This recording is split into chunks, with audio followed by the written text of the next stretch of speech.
Thanks for calling. Thanks for calling. Thanks for coming. Can we all stand for the pledge, please? I pledge allegiance to the flag of the United States of America and to the republic for which it stands, one nation, under God, indivisible, with liberty and justice for all.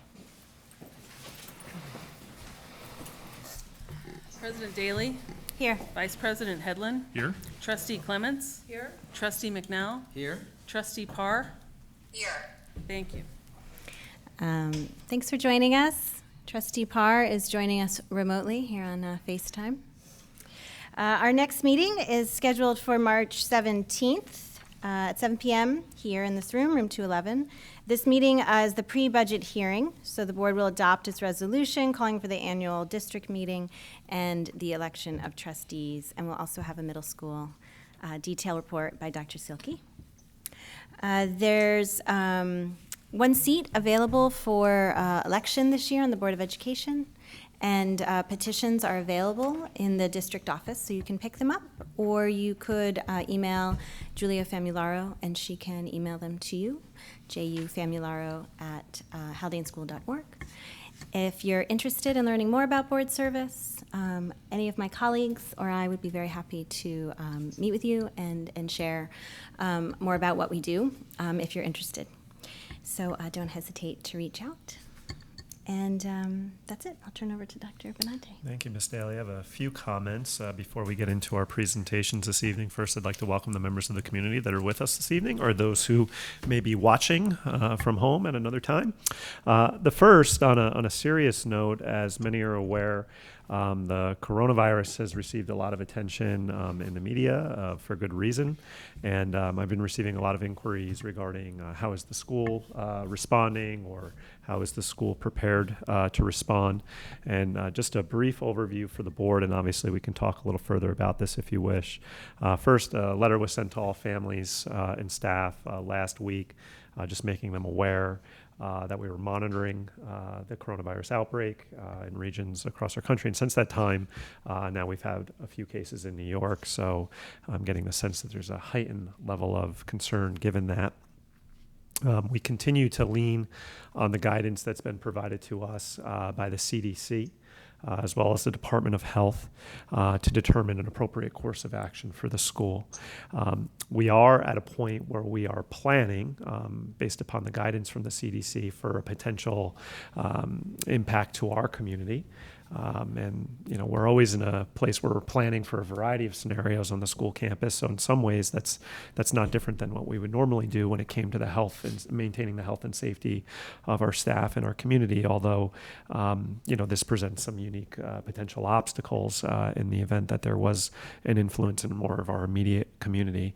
And our administrators and I are monitoring the guidance on a daily basis as it's updated from the Center for Disease Control and the Department of Health. We're also in close contact with our colleagues across the region. So I'm on a listserv with every superintendent through Dutchess, Putnam, and Westchester and Rockland County. And that's been an active one of late, tough to keep up with.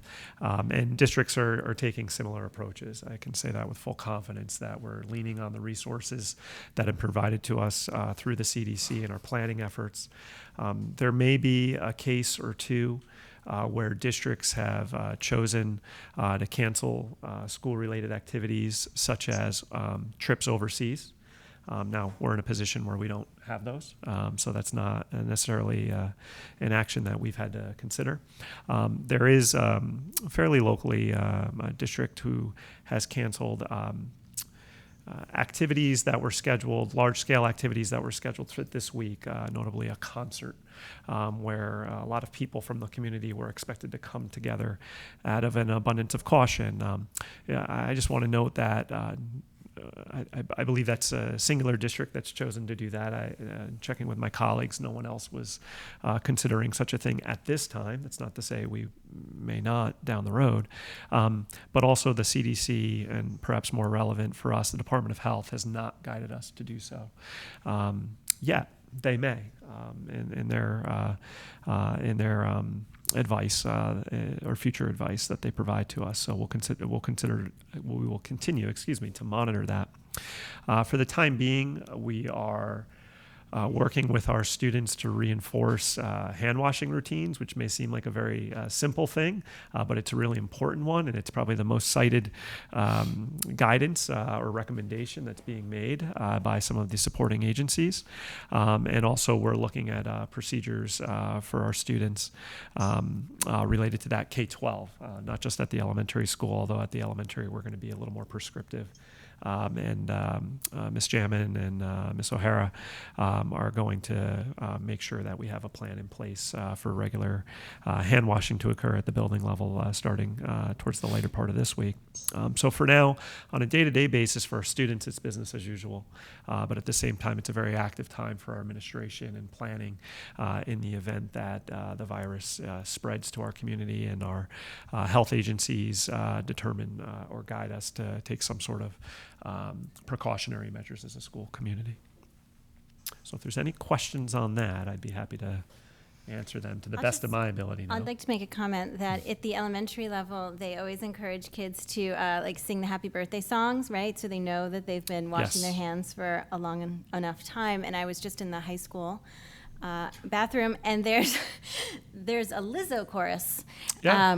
For girls to sing along to Lizzo while they're washing their hands, which I thought was very age appropriate. And, trying to reinforce these hilarious. routines in an age appropriate manner. That's right. So Lizzo for high school, ABCs for the elementary school. At this point, do you have a plan or an idea of what you would do in place should there be a diagnosis within the school population? So the guidance from the CDC, there's an outline of how we should approach such. Monitoring other cases that have occurred in the country, if there is a case directly within the school community, meaning a staff member or a student, in those cases, many schools have closed as a precautionary measure, and then awaited further guidance from the Department of Health. I think in those situations, we would actually be, while the CDC guidance is relevant, we would actually be taking our basing our action on how the Department of Health guides us at that point. We wouldn't necessarily be making those decisions in isolation of them. So it may include having to close school. It may include having to close school for an extended period of time, in which case then we have to have a plan in place for how we would coordinate a continuity of instruction for students if that were to occur. So obviously we hope that doesn't happen, but as part of our planning, we're beginning to investigate what we would do if that occurred. How long could the school be closed before you get into continuity of instruction issues? Well, the assuming sure, and we haven't fleshed all this out, and a lot of districts are working on this right now.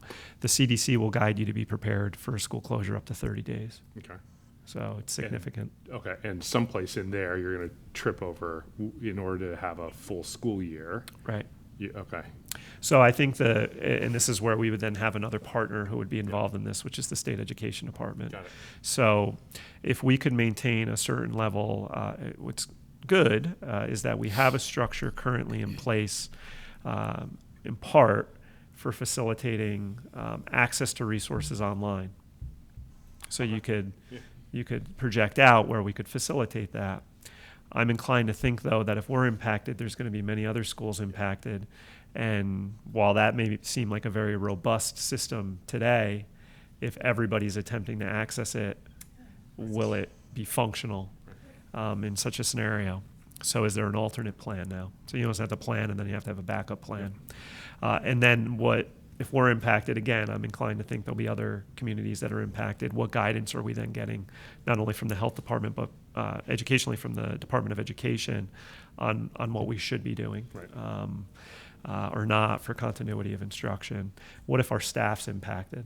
Right. So, and they're not in a position to facilitate such things online. So it gives rise to a variety of complexities that certainly test the boundaries of our regular planning and emergency planning. But we're working on it every day. I'm spending more time on this than anything else, that's for sure. And as is every other district. And Sure. we're leaning on each other to develop these plans, but still very early in our planning stages to discuss that. We're still not yet at a point where we've engaged our staff in a discussion. We're strictly operating on an administrative level. We have to, and we will in the coming days. But I just want to impress upon the board, this is very fluid, to say the least. And so the advice at this point, I think, was in your letter, which was wash your hands. Wash your hands. But also, if anybody's sick Stay or at home. feels that they might be sick, Yep. to stay home, and that Yep. goes for staff. Yeah, I as well reinforced as that to staff today. students. If you're sick, stay home. There's no need to tough it out and come in. That's not to say we're concerned about you being, having the virus in any way. It's just a best practice this time of year anyway. It's the peak of flu season, or we're just coming off the peak, I believe. There's a ton of upper respiratory illnesses that are out there. Go home, see a doctor, get better. Come back to school when you're ready to learn. And the same for our staff. Come back to school when you're ready to teach or you're ready to serve the community. So no, we've reinforced that message to staff again today. And there'll be another update that I send home to families by the end of this week regarding where we are at with our planning and what we're preparing to do in the event that we have to. But at the same time, reinforcing that on a day-to-day basis, for now, it's a regular day for our students here at Haldane. Thank you. Thank you. Okay. So just moving along, two other comments before we go into our presentations. Just to note that our girls basketball team advanced to the sectional final. Good. They won their game today quite convincingly. So they play at the county center at 2 o'clock on Saturday. So I hope to see you there. And lastly, as I think we mentioned at our last meeting tonight, is Miss Famularo's last meeting as our district clerk. And obviously, we're all very sad to see Julia go as she embarks on a new opportunity for her, which is a great opportunity. And Julia, I just wanted to say over the course of the year and a half or so that I've had the opportunity to work with you, and I think I can say I speak on behalf of the board when it comes to this, that your professionalism over the last 18 months and in your role, your attention to detail, which is really critical when it comes to the board clerk role, is something that just stands out. You've been exceptional in every way when it comes to those two areas. You will be missed. Again, though, we know this is a great opportunity for you, and we want to thank you for your service to the Haldane school community. And I think we have a little something for you. We do. Yes. Oh, I'm thank gonna you. pass along. I just wanted to say thank you very much, Phil, for those kind words. Thank you, Julie. Yeah. And also, it has been an honor for me to serve my, thank you, to serve my community and my school. And I'm grateful to the board for reappointing me to the job every year. Thank you. Thank you, Julia. We're going to miss you. Thank you. So, I'm going to miss you Julie guys, and I too. got a chance to debrief, and I shared with her, and I'll just share it publicly, that I have always felt very taken care of by Julia. You know, she really thinks ahead for me, for us, and keeps us on task, and ties up loose ends. And so I've always felt very taken care of by her. So thank you for your service.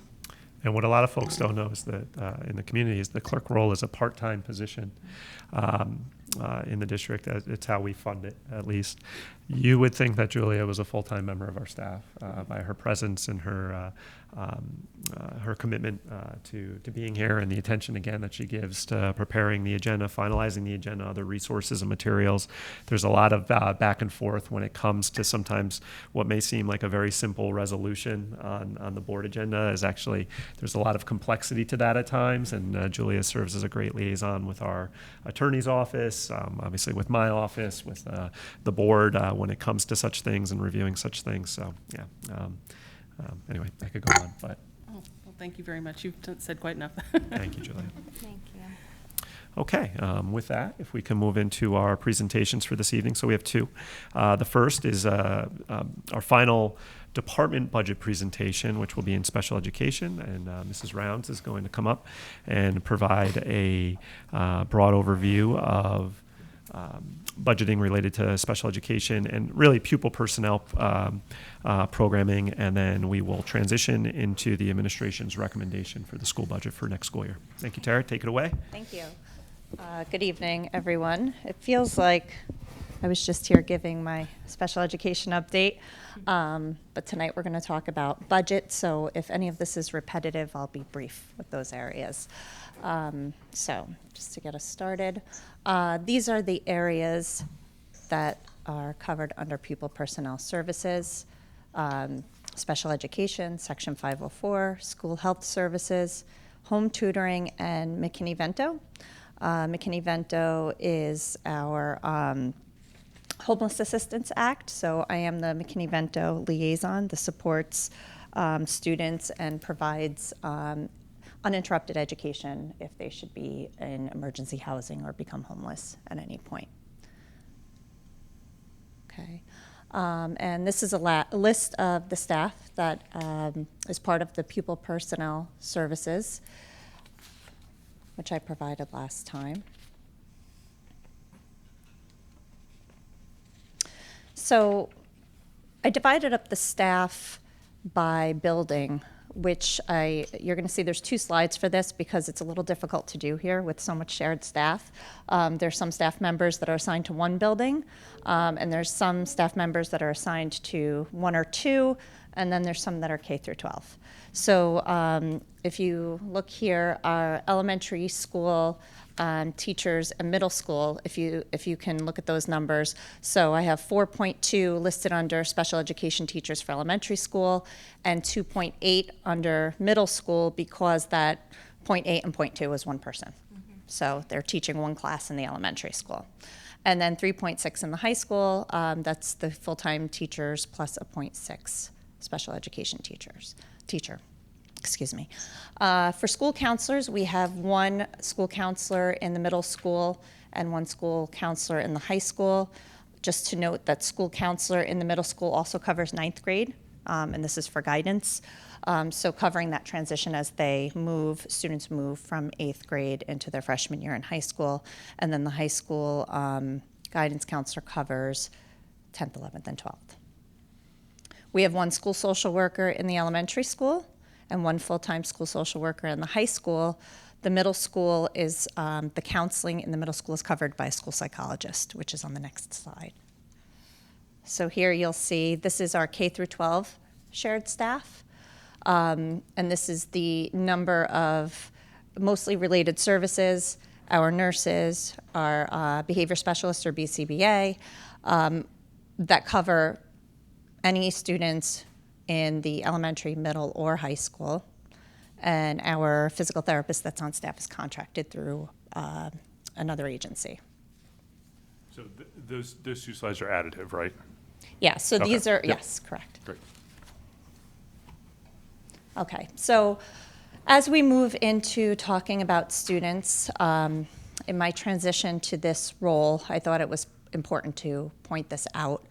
And I'm just going to read it aloud. The Special Education Department is continuously trying to balance the value and importance of educating our students in the public school within their community and in the least restrictive environment for their needs, along with the need for specialized instruction and additional resources that may not be present at Haldane. So that's constantly a balance that we are mindful of. Yes. Okay.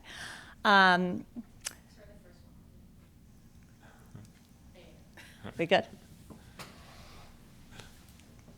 This is our total number of students. Haldane services 100 students with disabilities throughout the school district. We did go through this slide last time in my special education update, but what I wanted to point out is we have listed here 7 students are in out-of-district placements, including BOCES, other public school districts, or New York State approved private day or private residential students.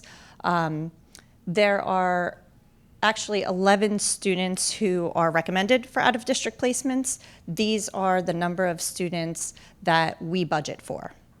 So there are students that we are responsible for writing their IEPs and working with the parents and working with the schools, but then for different reasons, we're billing other school districts or they may be parentally placed. So 7 of those students are ones that we are budgeted for, and since this is a budget presentation, I wanted to focus on that. Wait, say that again? So Sorry. while we may have 11 students that are recommended to go to out-of-district placements, Right. some of them may be, their tuition may be paid by another school district.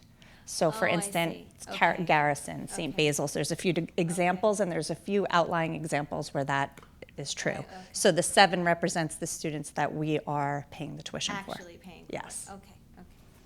And I'm going to ask you a question that you may not know the answer to, so that's okay. Okay. How, to your knowledge, if you go back to the previous page, Sure. How has that, so 100, we have 800 some X odd total students. How has that 100 students with disabilities changed over time? Do you have a sense? Has it been fairly consistent in proportion to our total population? Has it grown? Has it shrunk? And you can say you don't know. Over the recent years, it's been pretty steady. Okay. But I don't know the exact numbers That's right fine. now. That's fine. So this is a slide that I shared last time, and it's just going over our service delivery models at the 3 different levels. Okay. So here, moving on to the overall budget for special education. Sorry, Tara, could I just Yes. ask a question about Sure. the integrated co-teaching process? So that means that there's 2 teachers in a classroom, Correct. right? But it doesn't mean that there's 2 teachers in a classroom all day. It might just be for the ELA, math, or reading. Correct. It doesn't mean that they're in there for social studies and science Correct. as well. Is that correct? So we may have in the elementary school, for example, we may have a co-teacher or special education teacher in there for English language arts for an hour and a half, that hour and a half block, and then for another hour block of math. And then at the secondary level, it goes by subject. So at certain grade levels, we have math or ELA, integrated co-teaching. In the high school, we have some science classes and social studies classes that are also integrated co-teach classes. And the thinking behind just the prioritizing ELA and math in the co-teach environment, could you just share a little bit about that? Sure. So usually the goals that we are working on for students with disabilities are reading or math goals and writing goals. So those goals are usually we are able to address them in those classes. As students get older, and in the high school, for example, we have integrated co-teaching classes in some of the more rigorous Regents level classes. Okay. So this is the overall special education budget, and this includes salaries, benefits, BOCES and contracted services, materials and supplies. It does not include areas of PPS such as guidance, social work, health services, and the psychologist. Okay, so this is just to repeat that, make sure I got that. This is just special education, doesn't include Correct. nurses, guidance, all that sort of. Correct. Okay, got it.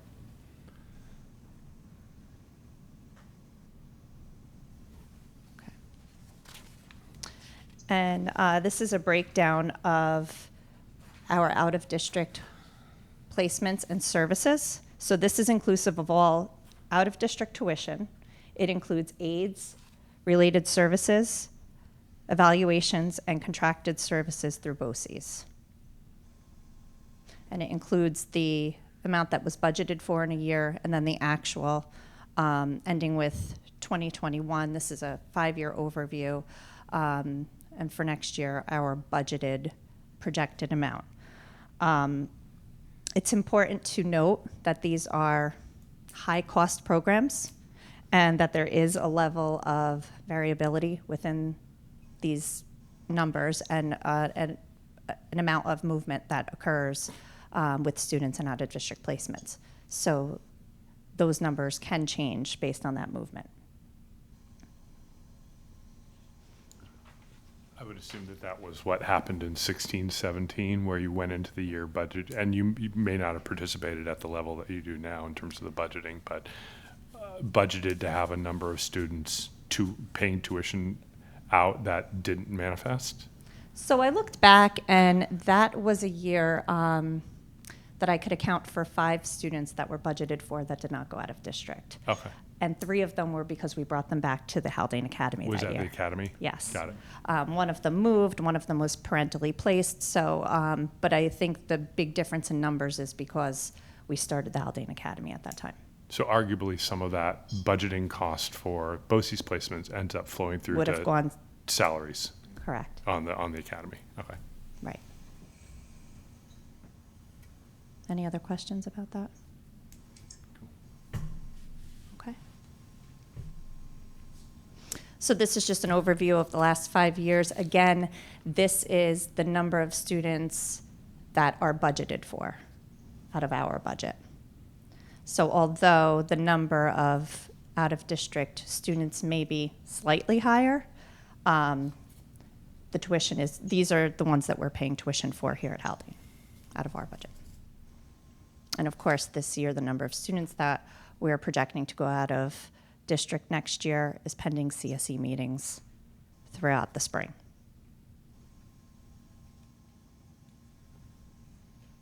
Okay. These are just a few examples of out-of-district programs. We utilize Putnam Northern Westchester BOCES programs both on campus at their Yorktown campus, and they also have several satellite programs in other districts. Westchester Exceptional Children's School, the Center for Discovery, Lakeland Central School District, and Green Chimneys are all placements where some of our students attend currently.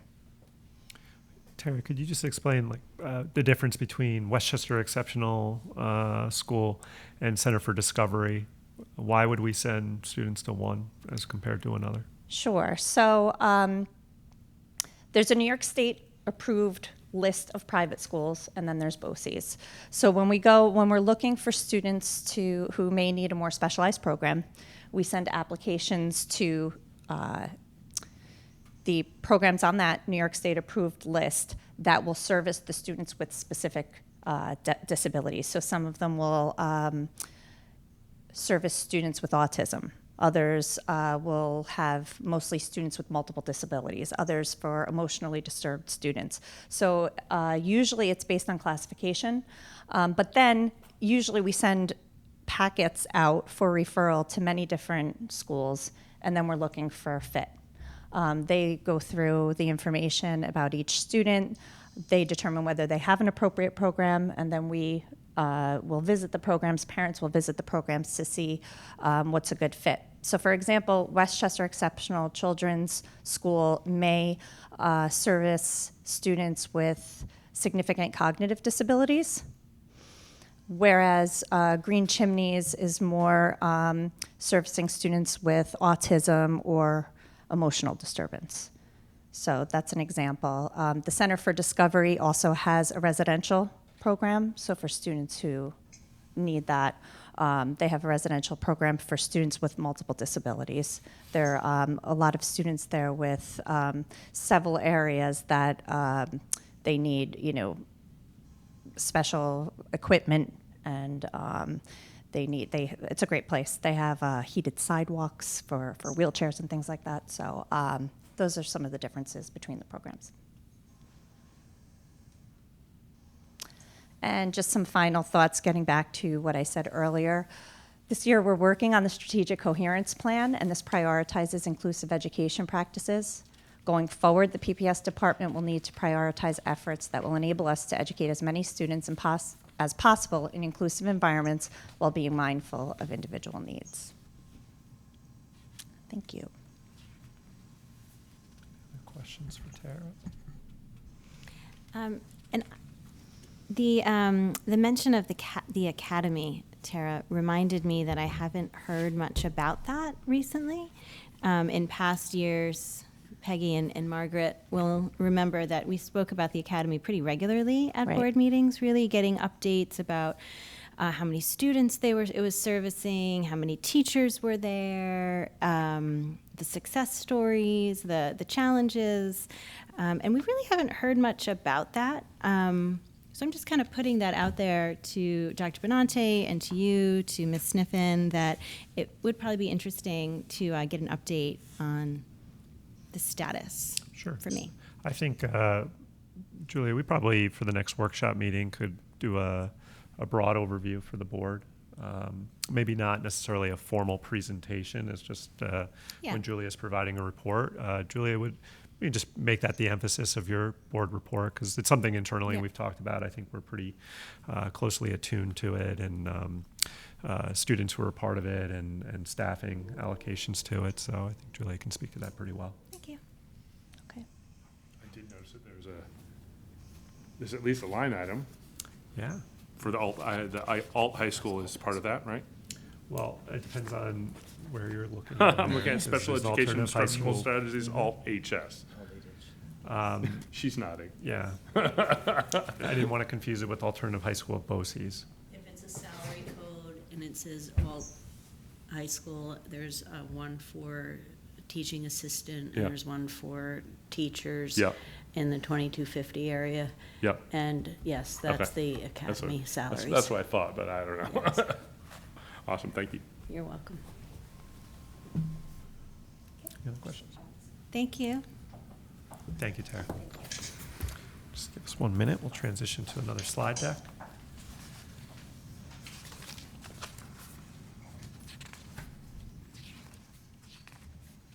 Thanks, Ann.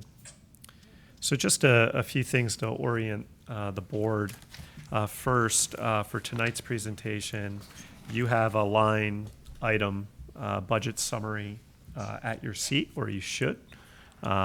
Margaret, this is also posted on Board Docs, and I believe it's posted publicly on Board Docs for the community's reference. In addition to that, just for the community members who are in the audience, if you'd like, at Ms. Famularo's seat there are a few slides that I'll be referencing that may be difficult to see on the projector, so I printed them out. So if any person in our audience wants to reference those, they're over there in the in front of Ms. Famularo. And this is what we have right here, right? Yes. So if somebody You have wanted it to in see hard that, copy. it would be okay, right? Yes, it's okay to share. So That's fine. if anybody from the public would like to Yep. grab this line item, you're welcome to. Here's an extra copy.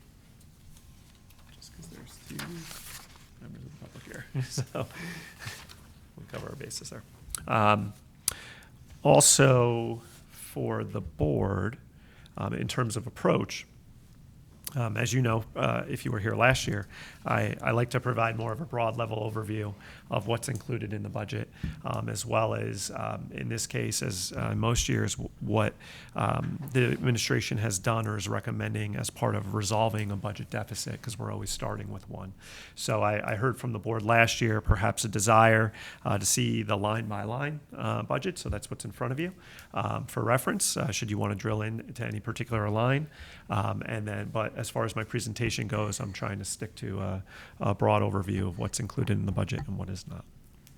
All right, and these materials will be posted online after tonight's meeting. I am was wary of posting this one ahead of time, just given some of the what you'll see is included in, and I wanted to make sure the board saw it first. Okay. All right, so we established the following parameters back in December. For budget development. The first was to develop a budget up to the levy limit. The second was to incorporate recommendations from the strategic coherence planning process to the greatest extent possible. We're still within the process to some extent, although the board has been apprised of the steps we have taken up to this point. You will see I referenced the coherence planning process a couple of times in my budget or our budget recommendation. And then the third parameter is to maintain all existing programs for students. So with that in mind, when we're looking to maintain all existing programs for students, we typically will generate a rollover budget because that is one way to approach ensuring that everything we're currently doing is in place next year. And there's some benefits to that. There's also some complexities to it when you're trying to incorporate anything new into the budget that may not currently exist. So just a reference, you're familiar with the property tax cap by now. The most important bullet here is the last one. So as we went into budget development this school year, our property tax cap is 3.3%. So we were using that figure essentially to establish a ceiling for what we could budget up to. Some key figures I'll start with, and then I'll get into more of a narrative. So with that in mind, the total budget for that we're proposing for next school year is this figure on the right at the top of the column, $25,266,610. That's a budget-to-budget increase of approximately $660,000. As a percentage, that's about 2.69%, and the levy increase would be 3.3%. Now, we did try to equate that to a dollar value per $100,000 of home market value, which would be approximately $56 for every $100,000 of assessed home market value.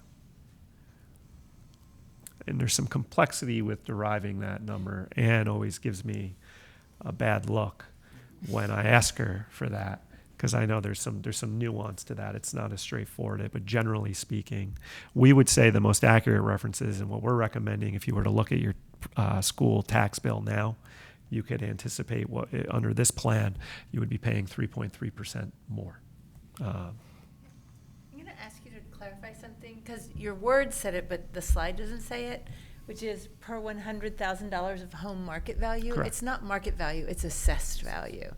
It is? It's market value because each year the equalization rate changes because the town of Phillipstown is not at full value. It's not at 100%. So to save that calculation, that's what we discussed doing, because it's an easier calculation to do. Otherwise, you're going to have to get into what your taxable assessed value is, and a lot of people might not know that. Okay. I think that they would probably think of what their house is worth. Right. So that's what that figure. I may have used the terms interchangeably when I was just speaking.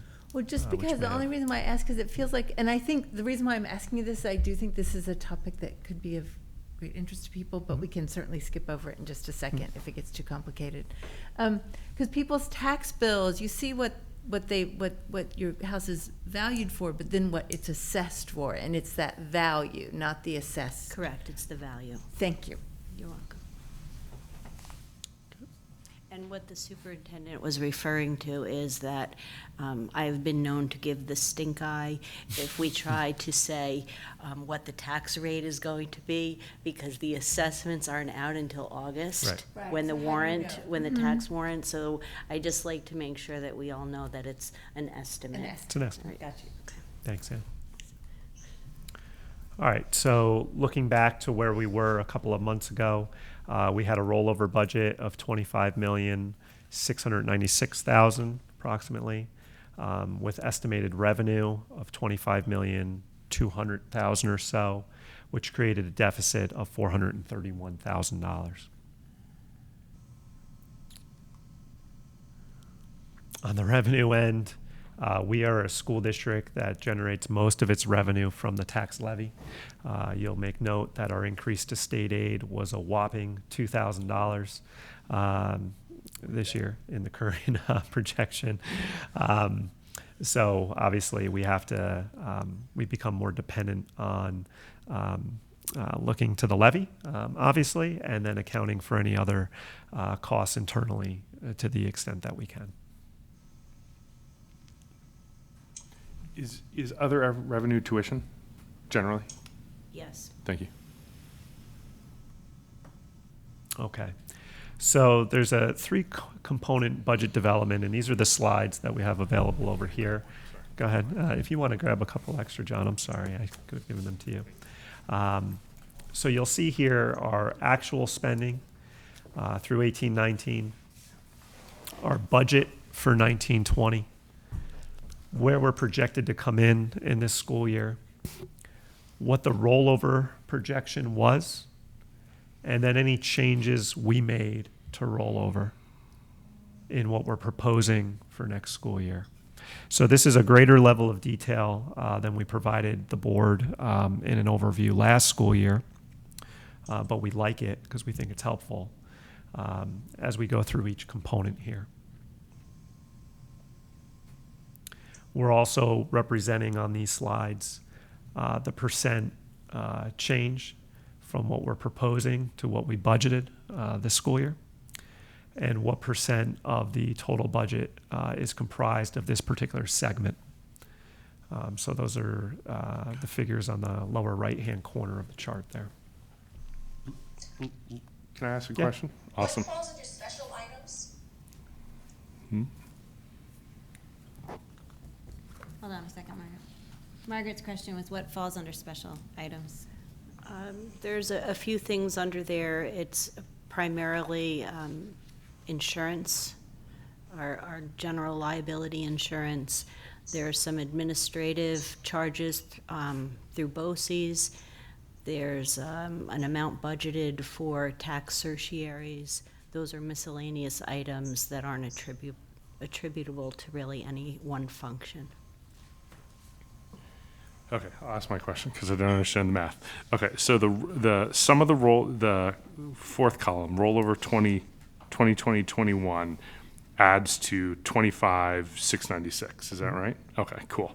The only changes you made to those are reflected in the next column, which is the changes to rollover, right? Mm-hmm. Okay, so if I add that column together, that's 6. Let's call it 100 minus 40, so that's negative 60. So how does the final column then add up to a total that's 430 less? Our final line there is Yeah. the total budget. So you're going to see over the next two slides the changes to rollover, Yeah. which will equate to the $400,000 difference that you're citing. So you're only looking at a part. You're looking at a third of it right now. Okay, got it. There are other changes. to Two more rollover that are- slides. Okay, got it. Yep. Fine. All right, fine. Cool. But you're thinking logically.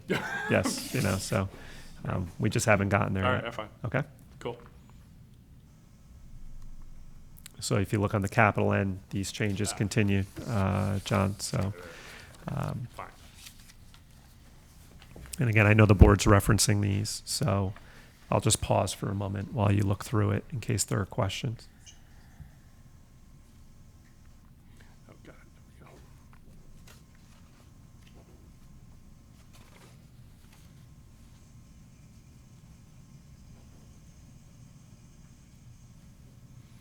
Now, I know there may be questions specifically about, well, what is that $55,000 anticipated reduction on operations and maintenance? And I would say if the board's willing, if I can go through the narrative, I think it'll answer some of those questions. It may not answer all of them, but I think you'll have a better idea of what we're getting at here.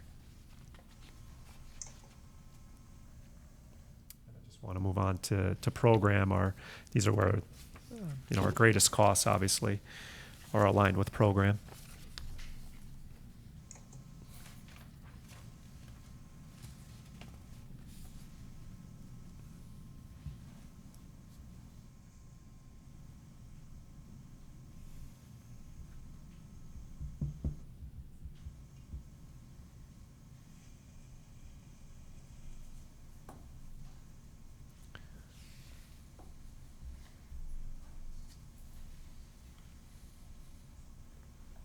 So if we just look at, in the spirit of obviously transparency, if we just look at the three components, and there's the third line from last, so percent change proposed 2021 over budgeted 1920. So what we budgeted for the school year that we're in versus what we're proposing for our spending in the upcoming school year.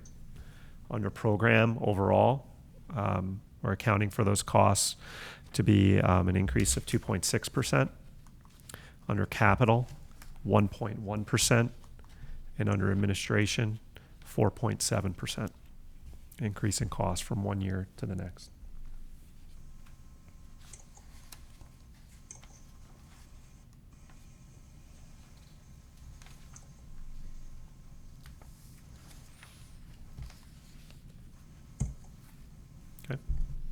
So the component summaries here, it's just listed in a different way. Cumulatively, so John, this is where you can see it condensed $28,000 in reductions on the administrative and 61 on capital, 340,000 on program, and we'll be able to explain some of that as we go through.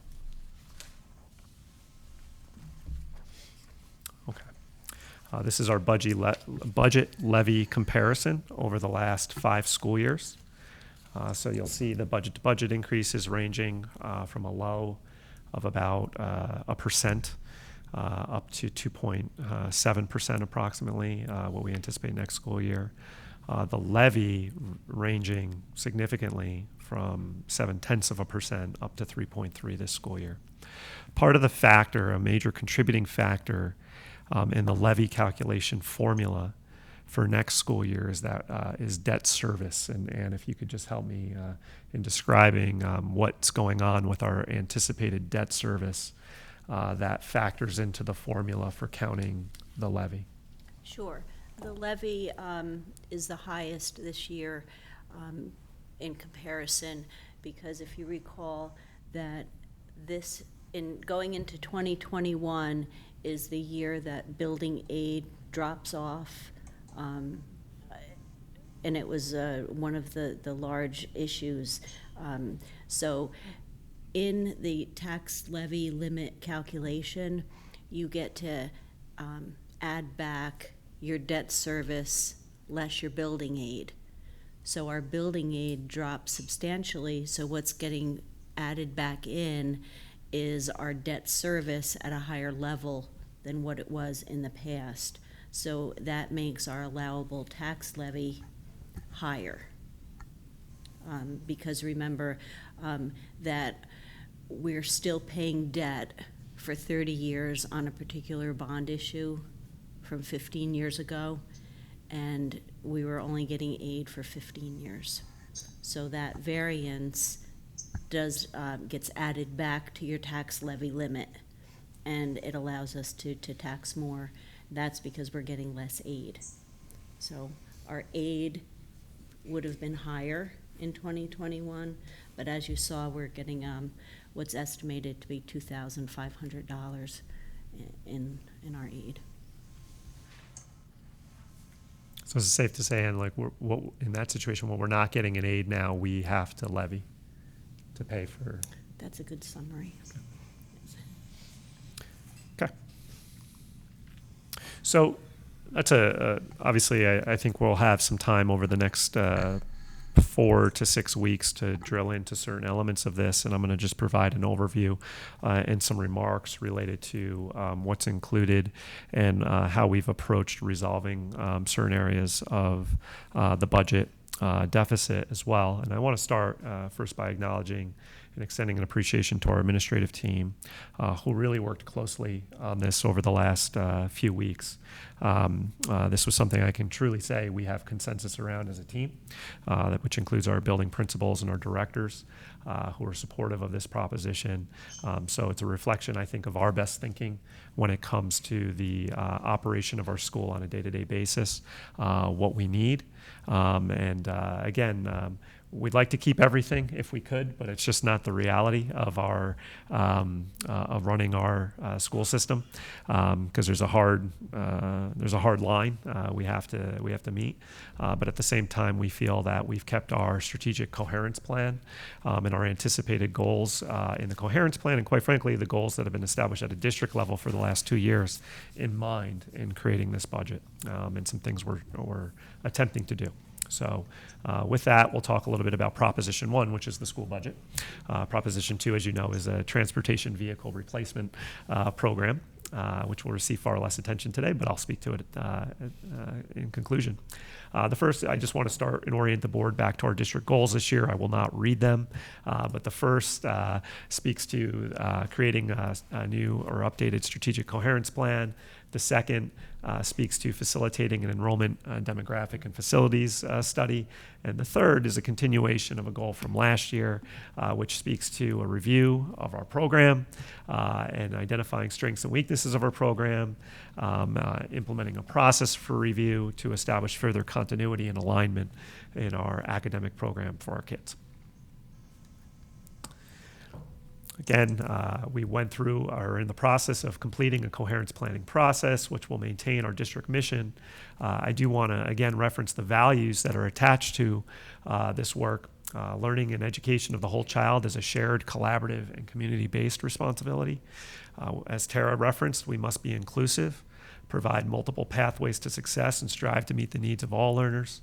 Instruction should be authentic, challenging, and rigorous, and elicit the most critical skills and disposition from our students.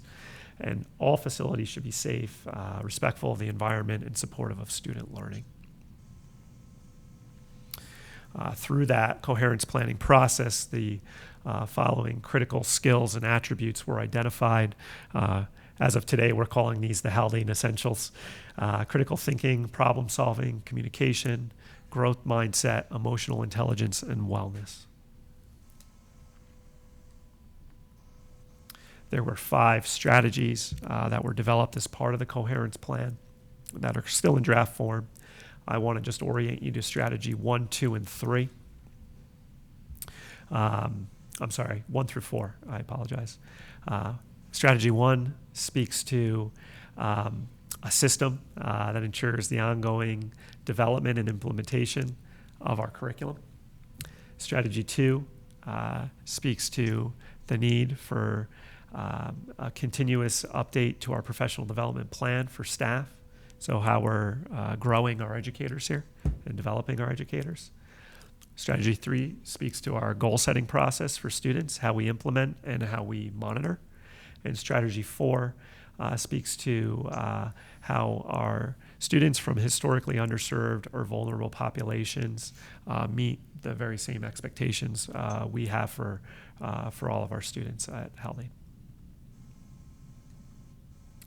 So with that in mind, our recommendation maintains all current levels of staffing across all major areas and departments. So elementary, middle, high school, and PPS. This proposal does not shift any of that. So we'll start with that. That's going to become increasingly hard to do. And there's a conversation for another time when we look at our enrollment study and report about entering into a budget development process with that in mind, where it may not be necessary to if we simply don't have the same number of students in our district. But I'll save that for a month or 2 from now when we're going through the enrollment study. But for now, not anticipating any major changes going into next school year in student enrollment, our recommendation maintains all current levels of staffing. We continue to feel having a dedicated leader in curriculum and instruction will increase our alignment and clarity of learning goals, specifically as it relates to strategies 1 through 4 in the coherence plan.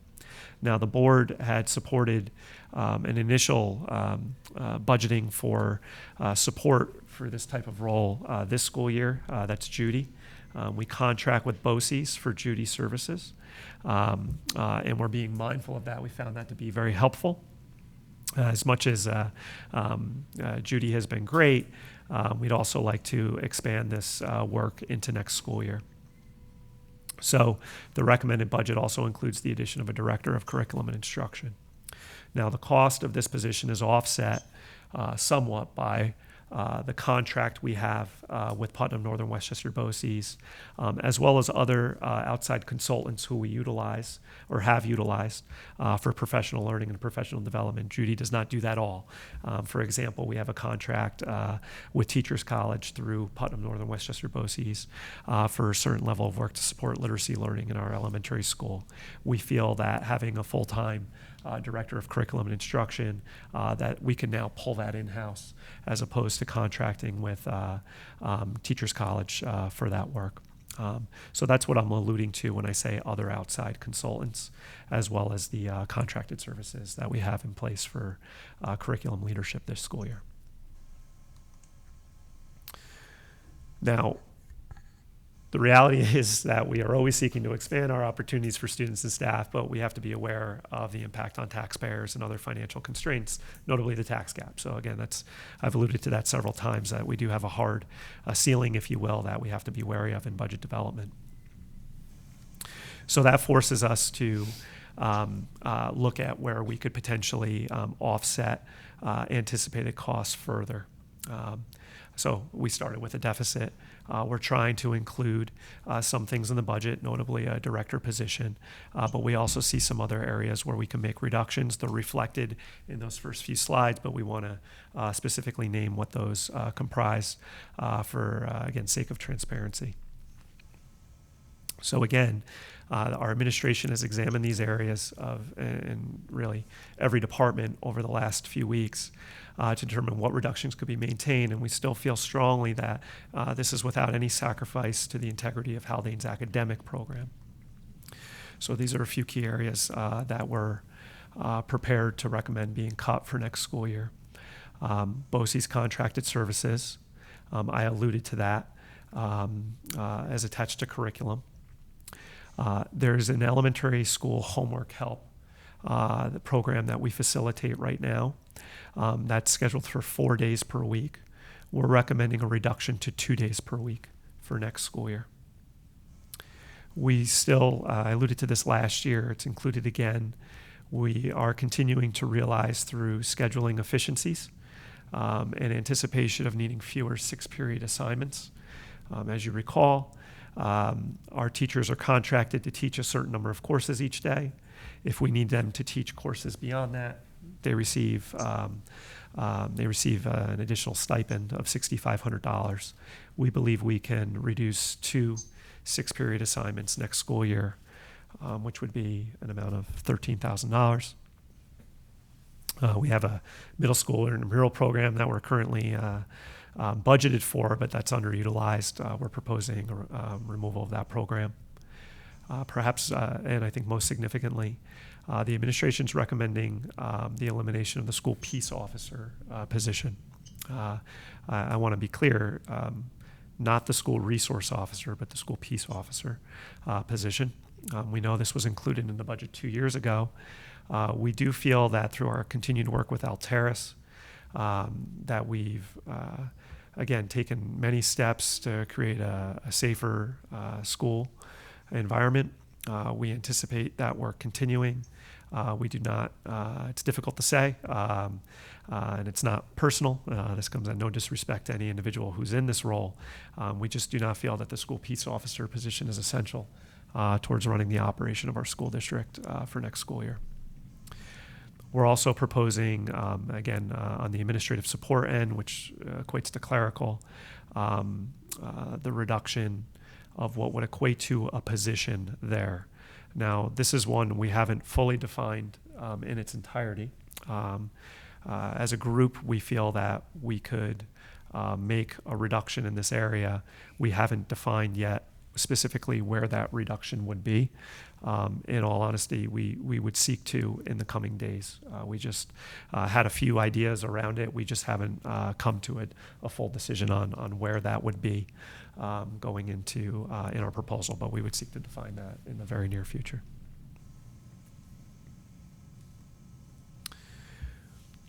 As far as the deficit, so you might go through, I'm sorry, just not to transition and add these up and say, well, we're not quite there yet. We're budgeting into next school year. We're anticipating some contractual expenses, costs with our labor units. We're in the midst of a negotiation with one of those units.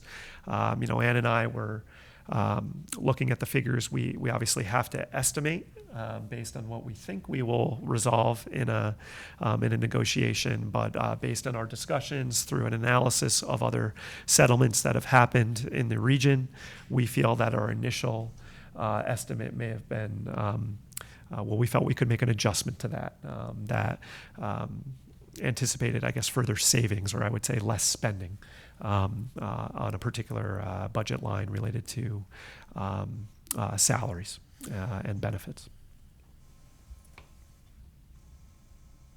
And I'm being purposely vague and broad there because we're in the middle of a contract negotiation, so I don't want to say too much because it wouldn't be appropriate for me to.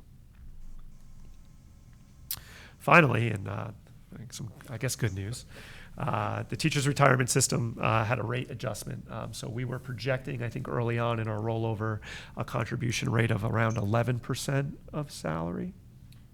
Yeah, I think it was a 10.25. 10 and a quarter. And the final rate adjustment came in at 9.53. So there's a, hesitate to say savings because it still costs us a significant amount of money. But it's going to cost us less than we had anticipated at the beginning of our budget development process. And I think that's around $40,000 or so through our budget development that is in our favor. Now, I want to remind the board, on average, we already spend less per student compared to other school districts in the region. And this just slide speaks to whether or not we should go up to the levy limit or not. I know the board had already established that parameter that the administration should, but there may be community members who, feel that if we don't have to, we shouldn't. If we could realize further savings in other areas, maybe we should. I just want to point to that we're already spending less per student on the general education end, but really overall, compared to other school districts in our county, and certainly in our region, it only becomes more expensive as you work your way further south from Putnam. So I continue to recommend and would be recommending to both the board and our community that if we could develop a budget up to the levy limit, we should, because I still think there's things we can realize through the budget development process in terms of our work with kids. Now, on the Prop 2 end, this is more straightforward. We're on a vehicle replacement schedule. We are taking vehicles off the road each year. We're bringing vehicles on. These are tax neutral propositions. So we're recommending the replacement of a school bus and as well as a smaller school bus. The way these are financed are very favorable for the district and for the community, as opposed to having to rent them. This is set up as a separate proposition, so when folks go to vote, Proposition 1 is the school budget, Proposition 2 is the vehicle replacement program. Last year we had an additional proposition. We will not this year. Obviously, last year we had the referendum. That's not, we don't have anything like that going into this, or for next school year. As far as our timeline, we're now at a point where the administration has made its recommendation to the board for consideration. I'll point to April 21st as a key date where, or this key period between March 3rd and April 21st, as if there's any direction from the board to adjust the budget in any way. Obviously, we would work with that. But the board needs to be prepared by that date to adopt a budget to present to the community for vote on May 19th, along with the trustee election. While our formal pre-budget hearing and public hearing are on the 17th of March and May 5th, respectively, there are also a number of other dates that I'll be in the community presenting the administration's recommendation and a status at that moment in time of budget development. Our current community budget forums are scheduled for the 11th, the 17th, and the 24th of March. Those are posted online and were distributed through our messenger system. They'll also be posted in the local newspapers in the coming week. I go through the budget with staff on the 10th, and just a note to the board that I am having individual meetings with the leadership of our supporting organizations in the coming weeks. So those have either been scheduled or in the process of being scheduled. This is just our commitment to make sure people have accurate information about the budget, what it includes, what it doesn't, and have an opportunity to talk with me, perhaps other members of the administration about our rationale for what is included. And then board members are welcome to attend these community budget forums. And I really encourage you to attend. I think one of them falls on a PTA meeting. Others are outside of that. So just the big picture. Again, we're maintaining all existing programs and services for our students. We're increasing our support to our teachers and principals via the Director of Curriculum and Instruction position, which again, I believe has a direct impact on students over the long term. And we're really establishing a level of readiness for the first phase of our strategic coherence plan, which you'll only come to learn more about in the coming weeks as we finalize the plan and it's presented to the board for adoption.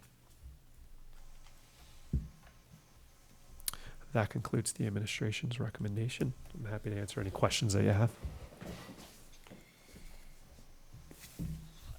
For the public, in case you're wondering, this is the first time the board has seen this, so we're all digesting as you are. Can you, in this budget proposal component Sure. summary slide? I'll just scroll back if Yeah. you give me a minute. Actually, Ann, it might be easier if we're bouncing between slides. Can you come out of the presentation if the board wants to focus on any one particular slide? We don't need to, I think I'm almost there. You can ask your question, Jen, and I'll be a good listener. Well, I was just trying to make a connection between these numbers and the items that you listed that were being reduced. So like the 61,000 in capital, where is that in your list of items on a different slide, which was like the SPO, Sure.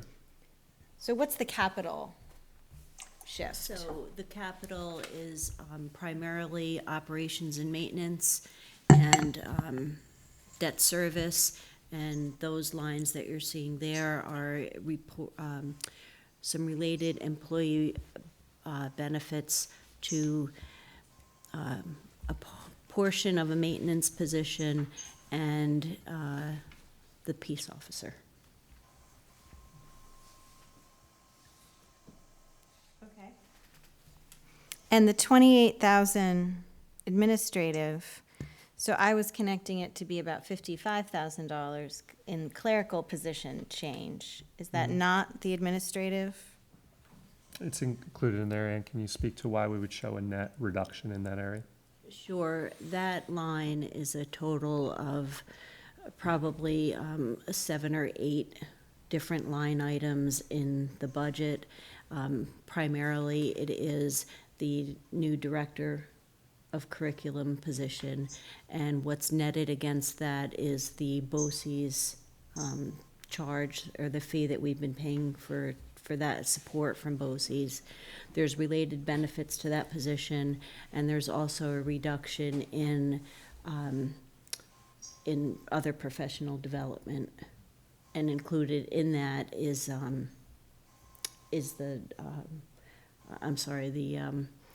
the clerical, the shared clerical reduction. So you're saying that we're doing a $55,000 shared clerical reduction, but that the reason that this is not 55,000, this is 28, is because of the increase that we're seeing in other components. in other parts, If- like the director position or health insurance or such. Correct. So that's gonna balance that Yep. out. Is And that what one- you're saying? Yep, and one thing I just wanna clarify, this is a change to rollover.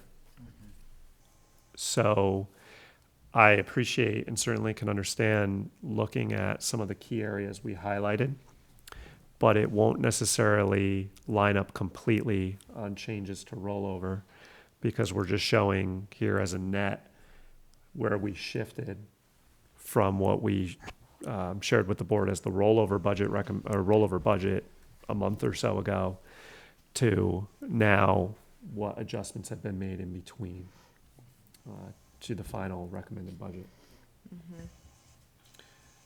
There's probably about 30 line items Within each of these. within all 3 components. It's not just one that you're gonna see on that. It's collapsed and it's broken down by the component summary, because that's how the final budget is presented. If you look at program, we should remember that included in that are 3 retirements. And that's why that's there.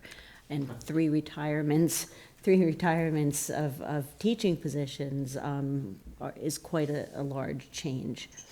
So that's reflected in program, and also one big change in that area is the teacher's retirement system reduction, because it's related benefits, and since most of our professional salaries are in the program component, you're going to also see most of that savings, which was in the $70,000 range, in there as well.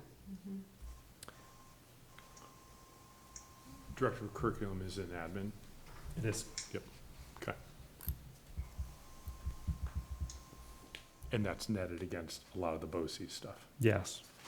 Yeah, the BOCES commitments were almost a wash in terms of the salary, or what we anticipate being a salary. Obviously, there's a range attached to that depending on what we would anticipate or who we would anticipate getting and their experience. But the benefits, obviously, are something we would have to be prepared to pick up. Can you talk a little bit about the responsibilities that the Director of Curriculum would have? I have a slight insight, given Judy's presentation, of what she's doing this year, but I'm assuming, I don't think she's full-time, is she? She's not. Okay. No. So I'm assuming that the Director of Curriculum would pick up those responsibilities as well as others in line with the strategic coherence plan, et cetera, et cetera. So what's the So you're remit? hitting on some big ones there. So I would say primarily they would be charged with the oversight and facilitation related to a few of our anticipated strategic coherence goals, curriculum development, and instructional implementation. So again, there's processes associated to both of those areas. The implementation and monitoring of our assessment system for students.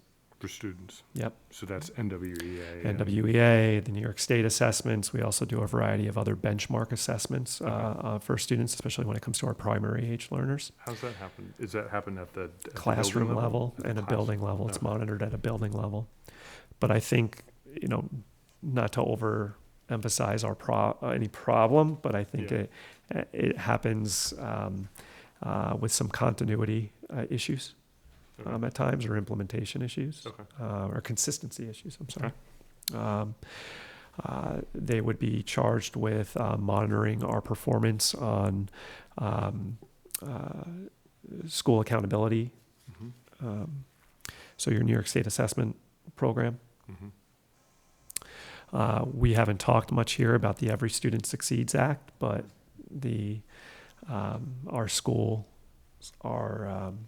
quality, if you will, is measured across 7 indicators on ESSA, only one of which is the New York State assessments.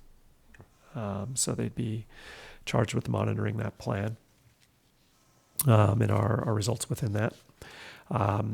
But I think, most broadly and most importantly, the Director of Curriculum Instruction's focus is on what our students are learning each day and how they're learning that, and expanding processes and for our staff to more effectively, most effectively work with our students on an everyday basis. So that's where that alignment comes into play, and curriculum and instruction development. And we wouldn't want them to lose sight of that. Just because you did a presentation on special education today, and I don't know how this works, I'll ask the question. How would a director of curriculum development interact with the curriculum requirements, needs, or aspirations for a special education? So those are 2 individuals who work very closely together, ideally. Where you're talking about students with learning differences, because the director of curriculum has access generally to certain professional learning offerings and is closely attuned to those within the region, and also participates in a network of other directors of curriculum who have access to programs and opportunities that are occurring in their district. So they're a good point of connection for a director of PPS or a director of special education between districts. And then generally we want someone who has a level of expertise in program development, specifically what program programs may be available and have demonstrated to be most effective, let's just say in the area of reading, when it comes to teaching our students with learning differences, let's just say it's a child with a learning disability, how to read, because sometimes that's different than how we approach it with our general education students. And your director of curriculum and instruction should have good background in that. Got it. And what those resources are. That was, you got to Yeah. exactly my question, Yeah. is whether their remit is, there's not a firewall, but their responsibilities are solely for students without, and the No, curriculum, no. so that It's all. it needs to be all, okay, yep. consistent across the entire population. And that's why there's I mean, I don't want to glance over it too quickly, but when it comes to school accountability, our school accountability is driven in part by how our students are performing, and disaggregated by those with learning differences, those without, those from economically disadvantaged home environments, those who are not, those from certain racial or ethnic groups, those without.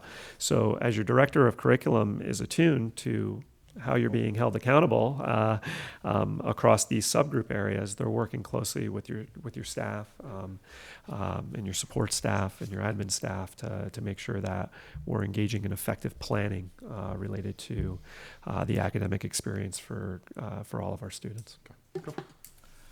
Outside of the losing Judy, it seems all the BOCES lines either remain the same or in some cases increase considerably. And I'm just curious to know if that's sort of,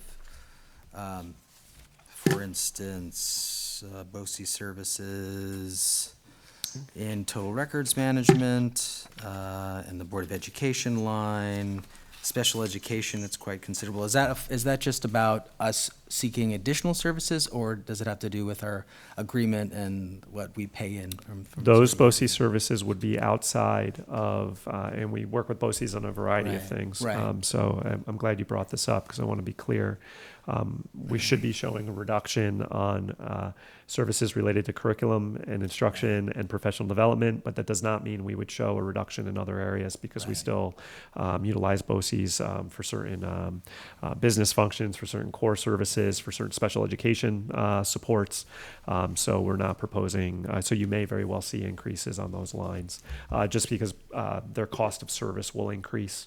Right. Year over year because they're in a similar position as us. Contract salaries are going up and whatnot. If there's any, now you did reference a couple of lines there, Sean. If you can just point me to them and add to them, just so I don't know, just on the, for instance, we're going from 4,400 to 18,700 just with the Board of Education. So I was curious on page 1, Oh. BOCES services, like what is, Yeah, are we seeking additional services, or is that just? There are two items that are in there, and I forgot which one is under, I don't have it in front of me, which one is under the Board of Ed and which one is under, I think, public information. One was the demographic study, Gotcha. and the Gotcha. other was the facility study. Great. But Sean, the special education one, line A225049004, has us going from 302 Right. to 405 next year, $100,000. So Those are that's out a of big dis- jump. That's an out-of-district placement. And anticipated. And And anticipated out-of-district placement. And as Tara presented earlier, there can be some real variability on that Right, line right. in particular. We have students who right now we're projecting may need or require a BOCES placement, but through the annual review process and come Right. next school year may not. That's where you will see the most variability, I believe, Absolutely. between now and the beginning of next school year, just given let's use the term again, but the fluidity of the CSE Right, process, because right. that can change all the way up to the Right. day before school.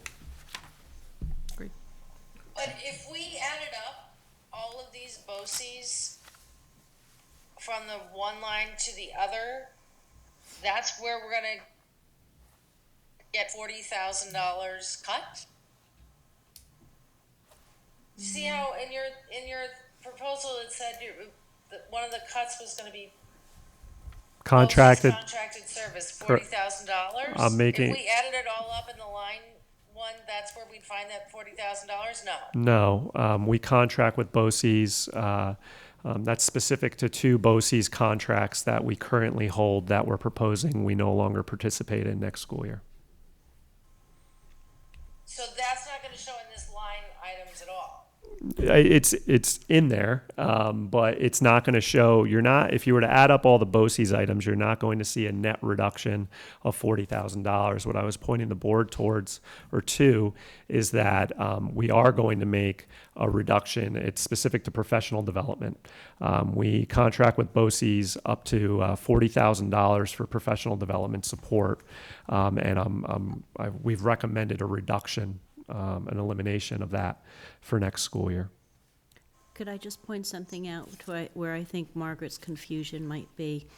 The document that you're looking at is comparing the 1920 final budget to the 2021 proposed budget, but some of the slides that we're talking about is comparing rollover to proposed, and that line item is not in front of you. That would be another column. Yeah, and the 2 costs behind that, we contract with an individual who provides mentoring support to our new administrators. That will conclude this school year. And we're proposing an elimination of the contract we currently hold. It's through BOCES, but for our work with Teachers College. It's a $15,000 and a $25,000 contract, respectively. For a total of $40,000. Remind me, did they enact a reserve for special education or no? They did not. They did not. Okay, cool. So totally changing topics. This is the first time this information has been previewed with us. Yep. On the topic of the SPO, could you talk about your feelings? But obviously, this went into place 2 or 3 years ago. You've had a lot of work from Alteris. I know that there's a lot of the infrastructure. Sorry. I know that there's a lot of infrastructure that's going into place in the bond and some other stuff. Right. Can you talk a bit about collectively as a package how you feel that you're addressing what has either been served by this person, or how you think, what you think the collective reaction of the safety committee might be?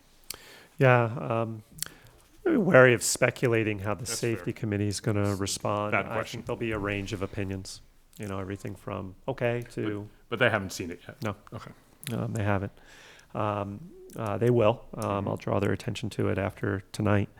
And I'm sure we'll speak about it. As far as the work that's going on on campus, I can only reinforce that our building level teams each now have an active building emergency response team that meet monthly under the guidance of our school safety and security consultant. They've taken that work very seriously since we contracted with Alteris, and I think generally are more prepared, have better plans in place just for routine measures of safety and security, and in the event of, if there ever were something to happen on our campus where we had to implement a particular protocol or procedure. And I think we'll only continue to expand our capabilities as it relates to that. Additionally, we anticipate in the next phase of the bond referendum, the 2019 referendum, further upgrades to safety and security on campus, including camera systems, including screening for visitors to the school, visitor management system, and even the replacements of windows and doors. Again, the hardening of the school makes our schools more safe. So every guidance that we receive focuses us more on the preventative measures that we could be making to make our school safer for our students. Having an individual in the school who is armed, I understand is important to our community. I would say we have an individual through our SRO. The SPO, I think, adds a certain level of support. In addition to that, the administration just did not feel that it was a necessity moving forward. And through prioritizing other things in the budget, specifically not just the director of curriculum, but also if it's the maintenance of all current programs and services, then we had to look to some areas. And it's difficult for us to do so, obviously, but we had to look to other areas where we could make reductions, and that's one of them. And you also, you mentioned that the SPO currently monitors that door by the cafeteria, and that you would still have An somebody individual doing monitoring that. Yeah. Right. Yeah. So you're not proposing to get rid of that monitoring. Function is not. You're doing just No. proposing to get rid of the monitor by the level of. Sure. The level of monitoring. Yeah, and just to clarify, the SPO, so, this was obviously a decision that was made prior to my arrival, and I can understand why. But looking back at the community meetings and the board meetings that I had were related to that, there were really a few variables that I think, if we look back, it'd be considered. This was after Parkland. So there was a heightened level of, I think, anxiety on the part of the community about safety and security in the school. I would guide us towards making budgetary decisions sometimes when you're feeling the most vulnerable and anxious about something. But perhaps more relevant, there was the matter of having another armed officer on campus. And then there was the matter of covering a particular area of the school between the hours of 3 o'clock and 5 o'clock. So we want to just keep in mind our SPO is only down there for 2 hours of his shift. We can accommodate and account for the monitoring of that area if that's a primary concern at far less cost. Granted, it would not be an individual who is armed, but again, there's no reason why we can't monitor that area in that way. The other time of the day, our SPO does a good job of routine monitoring of the campus, along with our SRO. So obviously, our SRO would continue and would be the primary source of support for that. One last question, sorry. Did Altaris have any coming in and doing a safety assessment? Did they have any opinion or assessment of having both an SRO and SPO? No. Okay. They won't. Great. They're careful not to. I'm not going to weigh in on that. Yeah, All right, not fair. to. Cool. I think what Altaris would, and it certainly I can obtain this, Altaris will point to their work in a variety of schools across our region, some of whom have a dedicated SRO in every building, and some districts that do not. And their focus is on, again, routines, procedures, for a good reason. Okay. Cool, thank you. So, in my quick overview of everything and looking at the lines, I think, first of all, I think the first thing I want to say is the narrative you laid out, I find really very compelling, and I'm totally in support of it. But my take is that this budget does take advantage in an appropriate way of a number of retirements that Yes. we have this year. Yeah. We do. Yeah. It takes advantage of a few key areas. Those retirements, obviously, there's a savings we anticipate or less expense we anticipate there. The TRS was favorable, rate adjustment for the district. Those are high leverage things, I guess, in resolving the budget deficit that we felt we needed. We really relied on, I should say. It got us a significant amount of the way there. But the plan is to replace those teachers, just acknowledging that they'll be replaced with Sure. people earlier in their careers, Yes. and so as a result, not as expensive. Exactly. Right. So if 'cause- we have a retiring teacher, just broadly speaking, who's making $130,000, we anticipate bringing in a teacher around $50,000 to $55,000. So there's that a differential breakage is what we would refer to it as, Right. is significant. It's close to $80,000 or so. And there was one other line where I noticed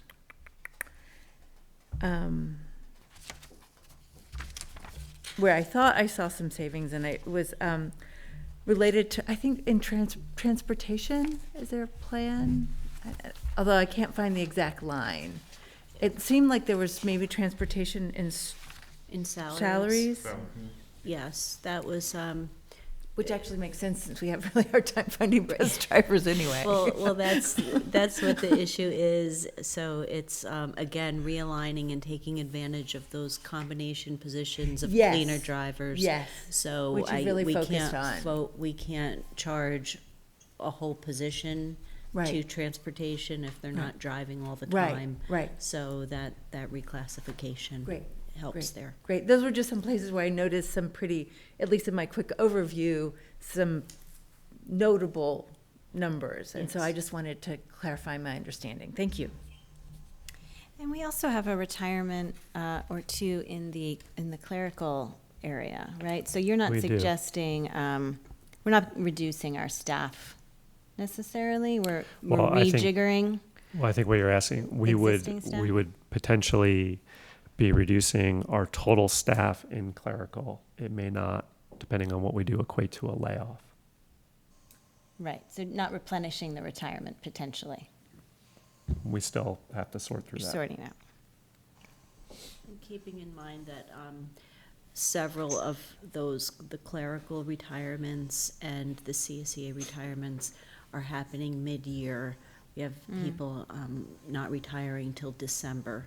So again, we haven't really had specific conversations about individuals where we're talking about what that will look like after those positions that have been here for a long time retire and, maybe restructuring. Gotcha. Okay.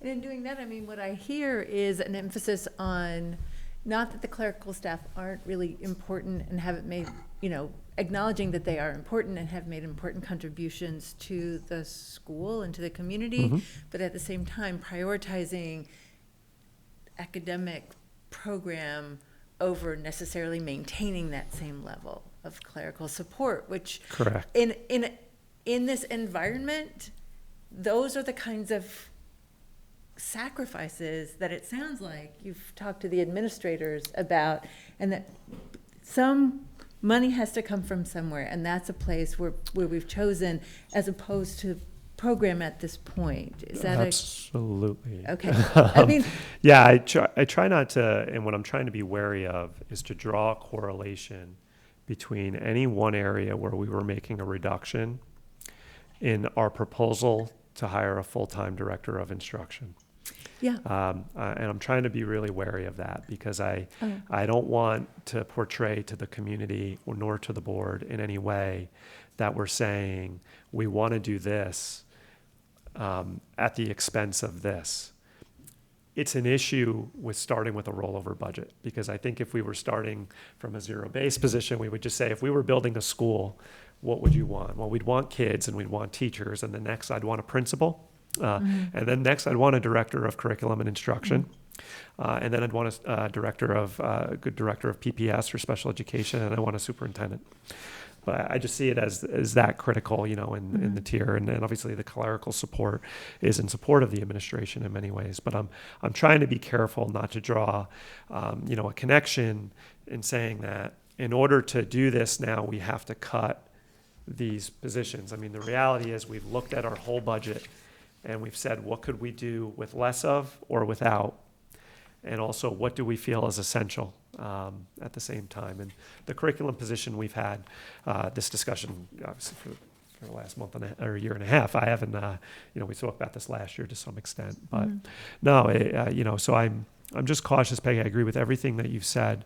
I'm just trying to be very wary of drawing a connection between, yeah, and I actually wasn't even drawing that connection. I was actually thinking more in terms of, we know that the costs of running the school even at its current level are exceeding faster Yes. than what we can increase the levy by. So I actually wasn't intending to make that correlation, but I also understand you're wanting to clarify Perhaps that. in my, I apologize, perhaps in my, my feeling, in order to respond to your question, Yeah. what first Well, came to mind, right, I thought, I right. want to be wary of not Right. making a connection Right, between these right. things. But I think to speak broadly about our clerical support, we are looking at it through the lens of, could we be more efficient in the support? Because most of the clerical support is aligned with admin, with an administrator. So is there a way to be more efficient in the support that's being provided, to our administrators through our clerical support?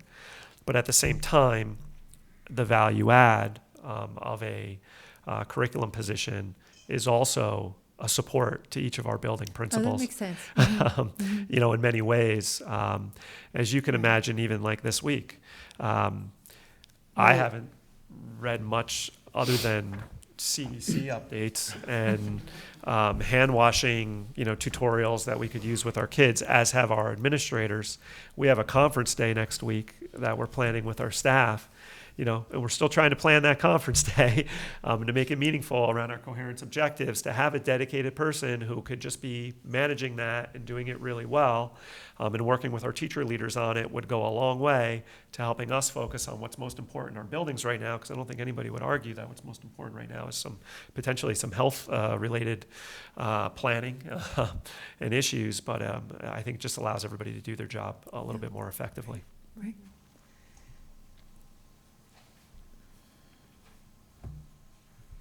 I mean, I thought you made a very compelling, I think well, the I whole board appreciate is, that no, a compelling argument starting last year. I mean, it's not, this isn't coming out of nowhere. This is. I hope not. No, it's all, so to me, it makes a lot of sense. I mean, and I do find I find the rationale No, thank you. compelling. Yeah. I think last year I left it off with the board that the curriculum support through BOCES would be perhaps a good bridge for us to examine this. I don't know, moving forward, I don't know, if and when the opportunity is going to arise to try to get it in there. Again, considering the influences on our budget development process and how it currently works. So I think this is our best shot at it for sure.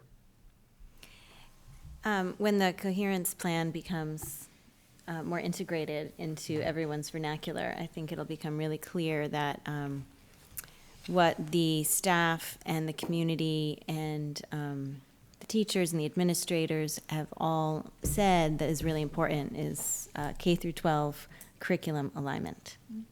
That it's a real focus, it's a real need, it's something we've talked about at a board level, and the coherence plan drives that home loud and clear. And it goes back further than that. I mean, I remember sitting like in that room with Julia Sniffen on I can't remember which, in the last strategic planning process, you and I were in the same subgroup. And I have this like really vivid memory of Mrs. Sniffen saying K-12 curricular alignment. I mean, it goes back even further. I really do remember that so explicitly. Yeah, we were in college and career readiness, but I still remember you talking about the importance of it was really the first time I think that I had really heard just of that concept and the need for it and the need for it here. So it's funny. It predates even you, Dr. Oh, Benante. absolutely. Well, it's funny. I was up in the attic of the district office, and I found an old budget book from like 2002. And I think it was one of Dr. DiNatale's budget recommendations, so that was better oriented. And one of the first goals is to talk about program continuity in K-12 in Haldane. I thought, oh boy. Still talking about it. Still, I'm seeing the same things over again. But I think it speaks to, we've had this goal for a while. It's come up. I've looked at some other historical artifacts that reference it or allude to it in some way. I think we have to think about, why does it keep showing up as a major goal area, and how are we going to do our work differently in the future, so we could speak more about what comes now after that, or as extensions of it, as opposed to it being just a point of concern. I think it's more of a point of concern right now. Okay, well, I think we've dove in enough for the moment. Yeah, 4 or 5 more weeks, right?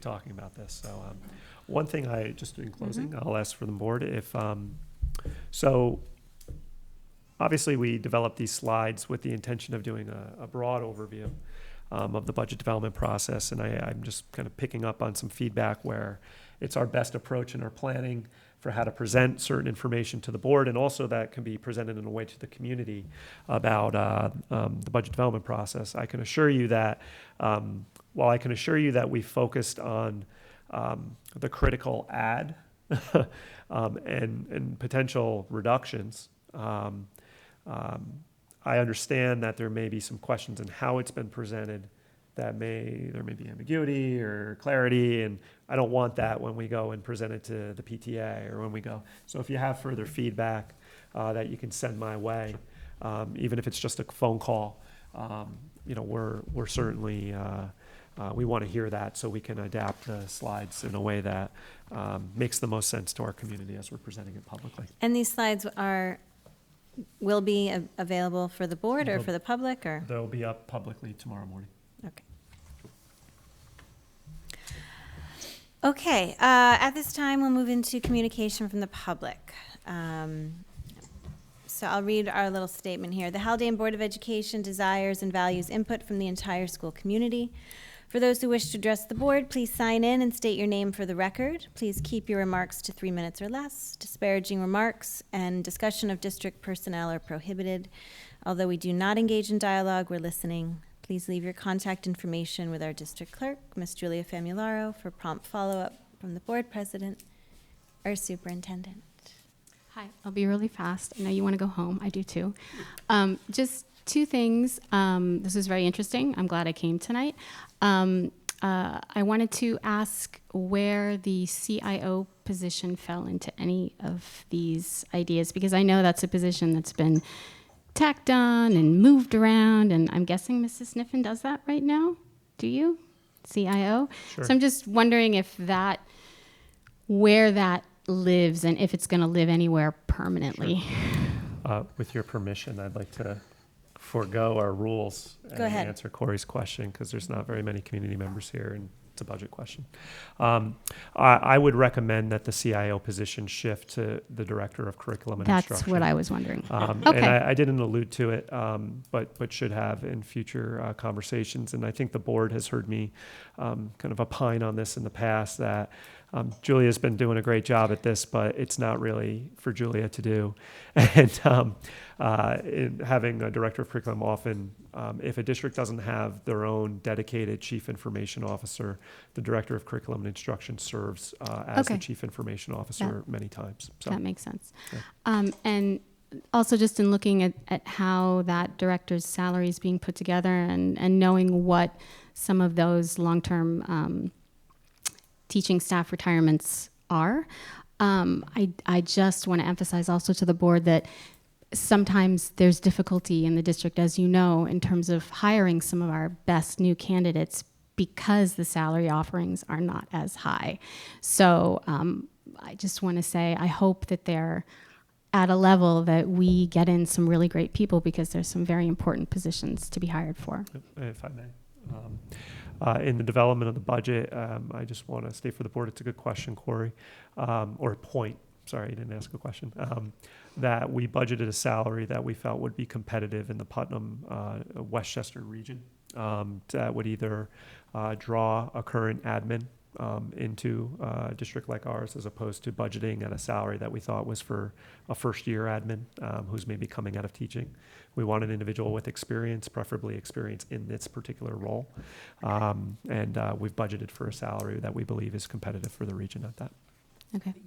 But Corey was talking about the new teachers. Oh, The I'm sorry. I teachers. thought. Yeah. My apology. I'm sorry, Corey. I As thought we you were have talking our- about the curriculum our position. 3 There's- high-ticket retirements. Oh, yeah. What Corey's saying is make sure you budget enough to I got it. attract teachers. My apologies, Corey. That's okay. That's all right. And lastly, in terms of the Director of Curriculum, and there's one other point I have, I also hope that with the strategic plan and the very inclusive language that's in there, which is fabulous, and I will stress that word again, the inclusive nature of the language in that document, that the director of curriculum, if that were to go through and be hired, that individual have extensive experience, I would say, and inclusive best practice. When we're talking about special education students, they are first and foremost general education students who need additional support. So if we start from that baseline and move forward in a more inclusive manner, then I think we'll see some real change in this district. I certainly hope so. And last but not least, Jen's question to Ms. Rounds in terms of the co-teaching that's going on in elementary, middle, and high school. I just want to explain a little bit the importance of having co-teachers not just in English and math. Very often it's true that special education goals may be specific to an ELA skill or a math skill, but one of the difficulties that a lot of students with learning differences have is the application and carryover of learned skills in other subjects. So for instance, let's say that you have a sequencing goal where you have an individual who has difficulty following multi-step equations, sequencing things.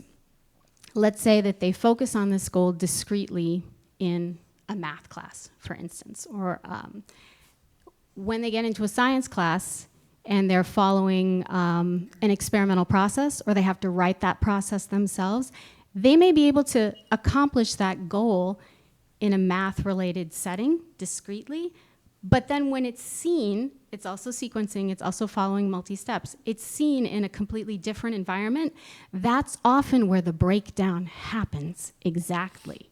So when you don't provide for support in those other subject areas, you're not seeing the actual carryover of the skill, of the goal, which is the whole point of having that goal on there.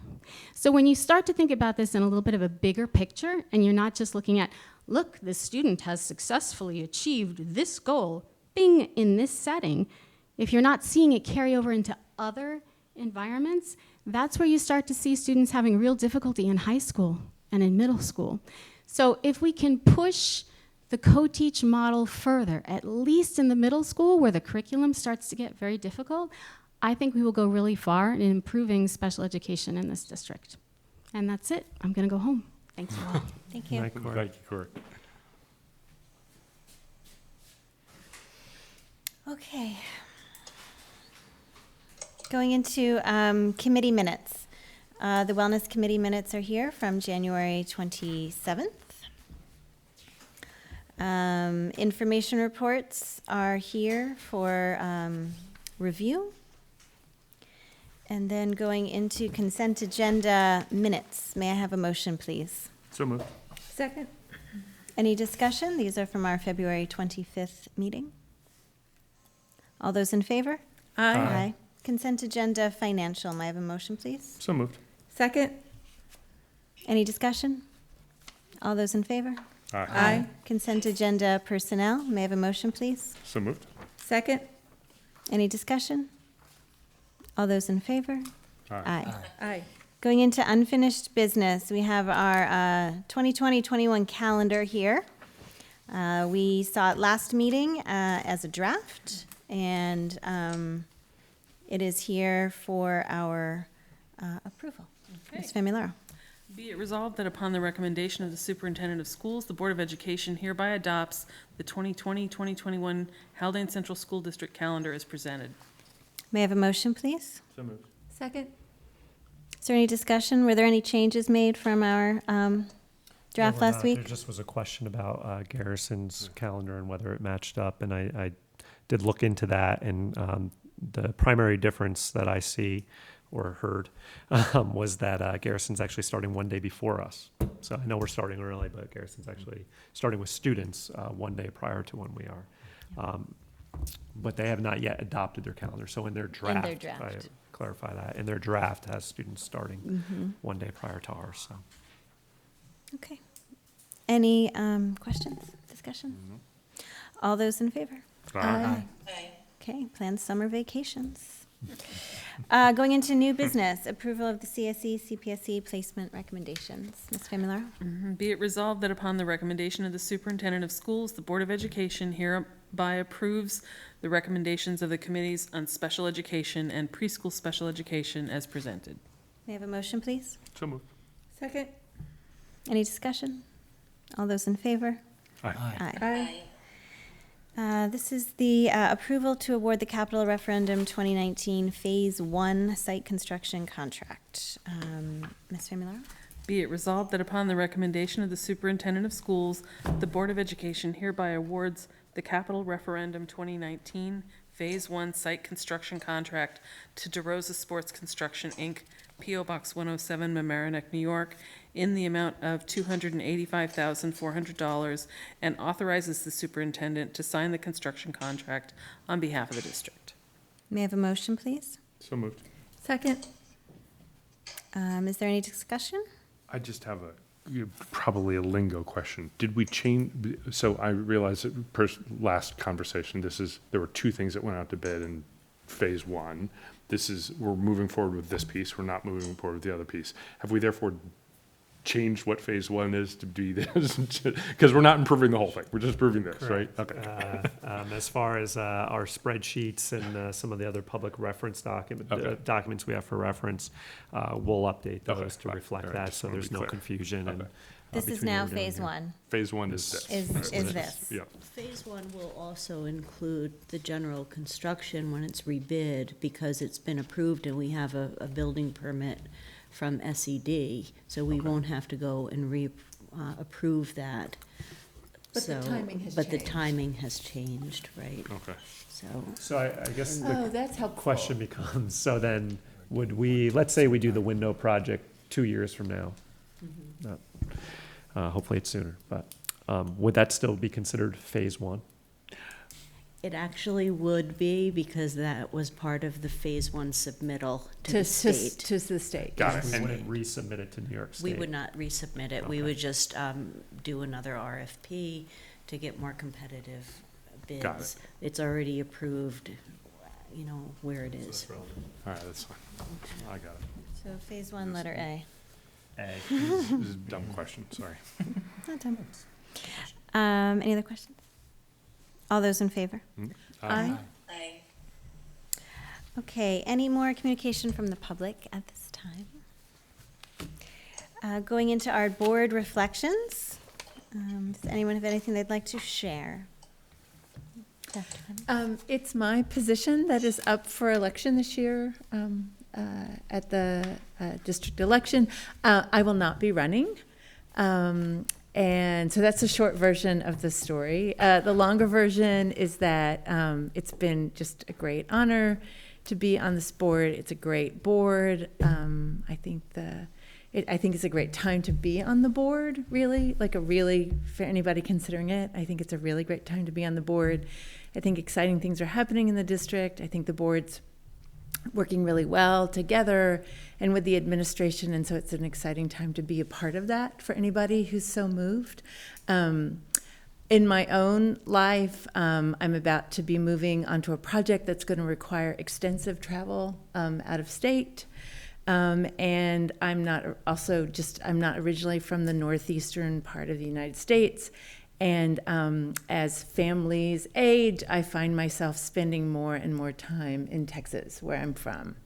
And I think those are where I'm going to focus. I mean, I guess I'd also say in my own defense, I served on the Nelsonville Zoning Board of Appeals for 15 years. I've now been on the Board of Education for 5 years. I'm also ready to find some other kinds of some other kinds of volunteer opportunities. So I think that's it. But I do, if anyone's, it's not.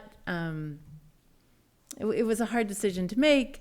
If anyone's considering it running, I really do. It's a very exciting time, I think, and a really promising time to be on the board. So, yes. Thank you. And I'm more than happy to talk to anybody with questions. Thanks, Peggy. I'll give a shout out to the DCI class, because Gabe Horn, because this one I do know because it's personal information. So my daughter and I think her group are in front of the Cold Spring Board tonight to talk about little libraries, those little libraries they put up, and citing them on village property. So all coming out of a DCI class. So we're all doing board work tonight in one way, shape, or form. So Right on. good shout out. Okay, Dr. Benante, any final thoughts to No share? final thoughts. Thank you, Jen. Okay, I'd like to make a motion to adjourn. Second. All those in favor? Aye. I Thanks, Margaret. Good night, Margaret.